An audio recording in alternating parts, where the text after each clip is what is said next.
मेरा नाम हकीम असगर है और ये मैं शीशा बोतल आर्ट का वर्क पिछले 15-16 साल से कर रहा हूँ। और जो भी चीज़ मैं बनाता हूँ इंतहाई मेहनत तलब है और उसमें कई महीने लग जाते हैं, कई रातें लग जाती हैं।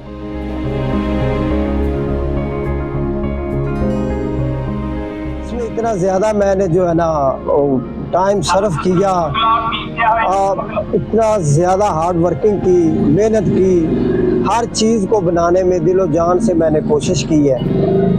कोई ऐसी चीज़ जो मेरे माइंड में आए मैं वो उसे बनाता गया। बनाते बनाते मैंने जो बोतल में असेंबल करने वाली चीज़ें होती थी वो तकरीबन वो सभी चीज़ें मैंने खुद ही ईजाद की, क्योंकि ये खुदादादे सलाहते हैं, ये कहीं से मैंने टैलेंट सीखा नहीं है।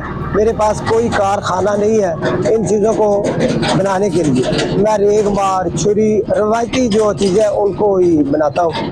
और मैंने पंजाब का कल्चर इसमें ख़ास तौर पे जो है ना उसमें बोतल में डाला, जैसे चरखा, चारपाई, बैलगाड़ी, वन बैलगाड़ी होती है, वो हमारे विलेज में इस्तेमाल होती थी। अब तो वो नापायद हो चुकी हैं वो चीज़ें, जब से ये ट्राली ट्रैक्टर दीगर मोटरसाइकिल वगैरह आ गई हैं। और मैं ये चीज़ें बना के जो इतनी मेहनत करता हूँ, ये मेरी बेचने की ख्वाहिश नहीं है। लोग मुझसे पूछते हैं ये आपने कितने में बेचनी है, मैं कहता हूँ कि ये मेरा एक आर्ट है और इस आर्ट को मैं अपने मुल्क में और अपने मुल्क के बाहर से दाद वसूल करना चाहता हूँ कि ये चाहे जो ये मैंने बनाया है, ये मैं अपने मुल्क के आर्मी चीफ को अपने हाथों से गिफ्ट के तौर पर पेश करना चाहता हूँ। मैं इंतहाई बेहद मशकूर होऊंगा उनका अगर वो थोड़ा सा 30 सेकंड के लिए मुझे टाइम दे दें।